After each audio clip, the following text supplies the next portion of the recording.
I know we're still in the process. It's never, we never reach. We're always evolving and driving. But what are some things that maybe you can throw at, share with our audiences that they can do in case they cannot find the best people?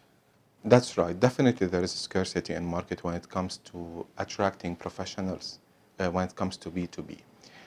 But again, we cannot really pause there to say this is it, and then until we will have the talent, we're gonna proceed in the business. This brings us to the second key element in developing and managing food service, which is the training and the human element. Is the ability for you as a leader to invest your time, your knowledge, as well as to connect with professionals in the marketplace and industry to help you design the right materials, the right training, the right packages that can help the team not only learn the basics, but also touch base on the behavioral element of the approach, how to win in the marketplace, how to approach a customer, what's in it for me as today as a salesman in the food service. What's the purpose today that drive potential and improvement on the long run? The moment we really invest in that area, over time, and we have to be patient as a leaders, because this takes time. And so many people and so many leaders, they want to really have fast result, but guess what, Ramez? It will take time, fast result, you will suffer. Sometimes results will be impacted. However, if you believe in that journey, and if you have a solid long-term vision for your organization and for your people, you have to invest in enough time for your team to be on a different frequencies and period of time to have the right materials, the right training, so that they can really expand and explore possibilities while they are learning.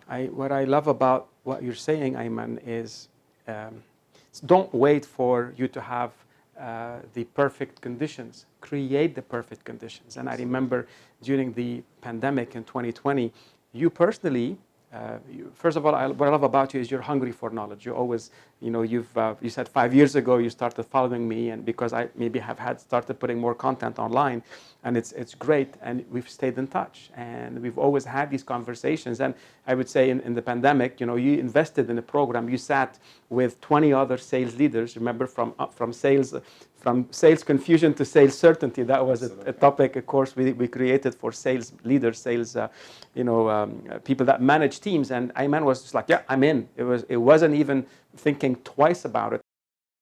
And you know what? Today, people listening to this program, I say you have a big responsibility as a leader of your team to provide them to model the way. I say there's a big saying out there that says the speed of the team is determined by the speed of its leaders. Absolutely. And you as a leader, I've seen you grow and evolve, and you talk about how did you find out about this food service opportunities? You're always reading, you're always part of networking events, you're rubbing shoulders with people that are at your same level, and you're learning what's out there. And I believe today food service will not happen. You make food service happen. You take the bull by the horn, and you really plow that fertile ground, because you spend a little bit of time getting better, and the outcome is just unlimited. Growth in food service will by far exceed growth in retail. I mean, if you look at currently a lot of the businesses who are investing and developing their food services businesses are achieving much higher growth rates. Maybe the volume aren't there yet, but the volumes will eventually catch up. And it all started because you decided to learn, you decided to evolve, and guess what? You're taking everybody with you. Now, you're one, and the team is many, so the key now is how do you put systems and processes in place, and that's where the structured approach, training, development that you would then drive into the organization. That was really, I think our audiences would really enjoy this bit of information. Absolutely. And to build on this point again, Ramez, is that if you said something interesting about the food service growth are bypassing the retail growth, and that's a fact. Today, when we compare in percentages, the growth in the operator counts in KSA, only 5 years ago, we're talking about 38% increase as a total count. Mm-hmm. When we look at the UAE, for example, we're talking about 25% increase in the total count. That tells you a lot. And when we look also, unfortunately, the pandemic slowed down the growth of food service. However, what's really interesting was the ability to bounce back quickly. So directly, we're still in the pandemic. However, with the ease of restriction now, we see a very nice and positive movement in the food service again. We see high traffic in the restaurants, and we see also that this channel is really growing faster again than retail. And also what's really interesting, Ram, is as the future is really promising. With all the challenges, yeah, the ability to really embed creativity in this channel is one of the core elements for success. Yeah, creativity, finding opportunities based on change in the market, you know. Absolutely. Okay, Ayman, I know being in the current environment, we're seeing some very volatile, I'm going to say, you know, sudden changes in the current world economic condition, from shortages of supplies to you know, still shortages of delivering, you know, products and services, supply chain difficulties. How is all this impacting food service in particular from your perspective? Yeah, very, very important question, Ramez. Food service, if we want to zoom out a little bit to really define the channel, has always been a price-sensitive segment, especially because it's very dynamic, as well as because of the operator expectations, especially when it comes to prices. Always been a very dynamic and price-sensitive segment.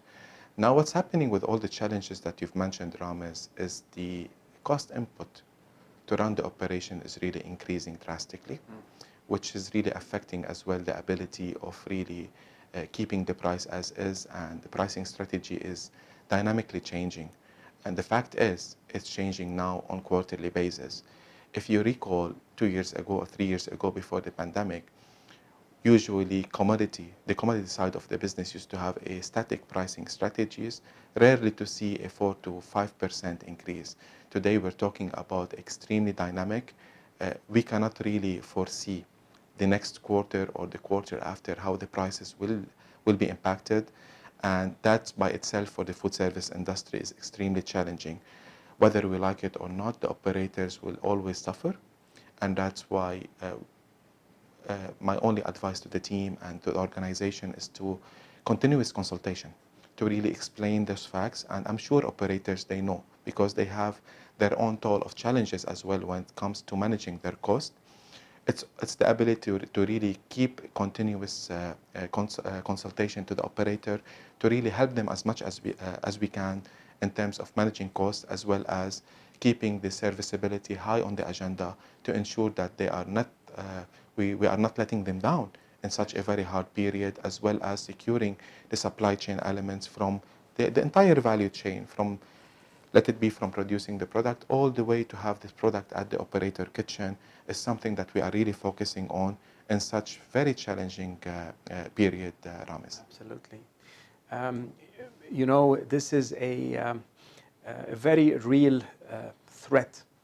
It's a threat for everyone, and whether it's you know, at the end the consumers are the one paying for that. You know, we're gonna go up. You know, have to buy more. Not to go very far, I have a 1-year-old, a 3-year-old, and the price of milk on my 1-year-old, I used to buy. He has to get a special milk. You know, and it was, you know, 90 dirhams, just a you know, a 900 gram. And then the pharmacy said, "Sir, now it's 116. Do you think I said I don't want it?" I said, "Okay, bring it on. You know, I have no choice. You know, that's milk for my son." I really, I think if there is that transparency that you talk about, Absolutely. if there is that, hey, this is what's happening on the price of oil. This is what's happening on the price of commodities. This is what's happening on the price on even the availability of certain ingredients, you know, because of certain part of the world are now restricted, then automatically there's a shrinkage in supply, and when supply is low, price goes up, and so forth and so on. So I really believe that sales professionals need to have a little bit of background in economics to understand this price, you know, demand price relationship so they can communicate more confidently with customers. Absolutely. I would even add one more thing, and maybe you want to add on that. I believe here they say winning happens in the preparation phase, not in the execution phase. And what I mean by that is you showing up, or the team, the person showing up to a customer afraid of communicating that news. That fear automatically will be felt by the person on the other side, and it would make them, react negatively. However, there's a way of passing on bad news, okay, in positive ways, so the person would feel more relieved. Any input on that? It's a hardcore topic today. One of the most difficult tasks, to be honest, for any sales organization to manage, especially in B2B, is price increases. Yeah. It's not easy at all, and trust me, if selling a product was difficult, you have to try to really upscale the prices or upsell when it comes to existing operators. One of the things that, in my opinion, Ramez, that can help the organization succeed and the team to succeed is the leader's ability to instill confidence, is to really explain the reasons with full integrity. It's not about really painting a positive picture to tell them, guys, you know what, we have an opportunity to increase prices and we're going to make profit. No, state the real facts. Why we're increasing prices? What's the purpose of increasing prices? What's really affected us as an organization? If we don't, most importantly, Ramez, what's going to happen to our bottom lines, to our business, even to your incentives and salaries? And God forbids, if we're going to continue on the long run, guess what? Some of you now sitting on that meeting room will not be there.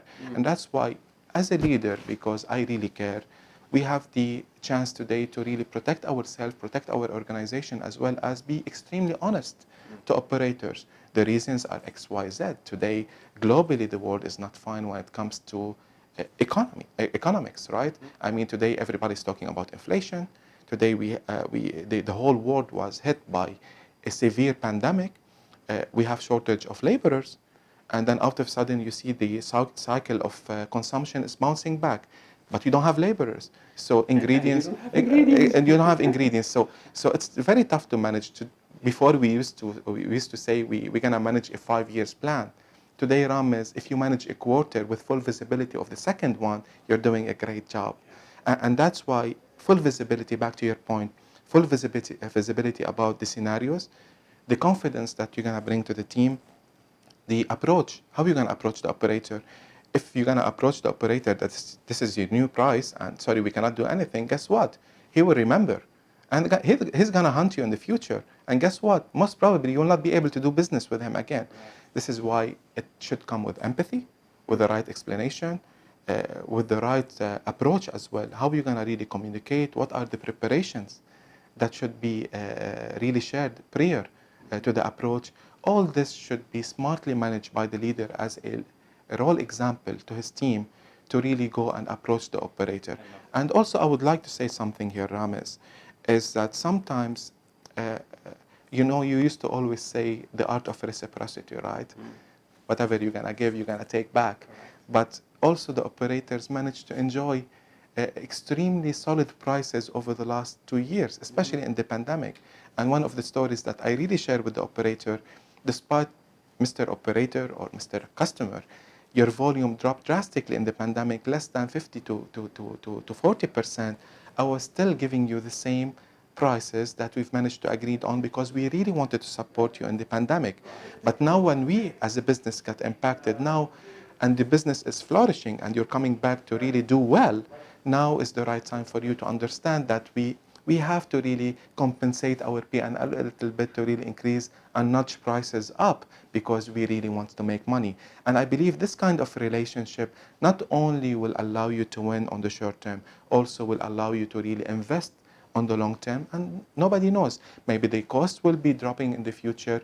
Maybe you will come back to the operator with better prices and customers will remember. Ayman, thank you for sharing this. I mean, it's really, first I love the integrity, the ethical way that comes across, the very sincere way of you sharing what you're sharing with me, explaining it to me, and I can only imagine you taking the same approach with your team. And when your team is understanding the history, how you've helped clients in the past and how to kind of remind them. I think today people forget what have you done? People always remember what have you done for them lately, but they have a shorter memory. What have you done for them when things were a bit difficult? So I believe this is a time for really leveraging all of the people skills, understanding the laws of influence, reciprocity, as you mentioned, and finding ways to create this what I call proper approach, where it's a win approach for everyone. We want to still help you achieve your goals, and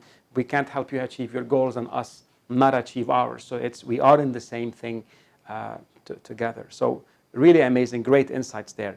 So Ayman, I really thank you so much for the time today. I believe this is just the beginning of many more segments to come, right?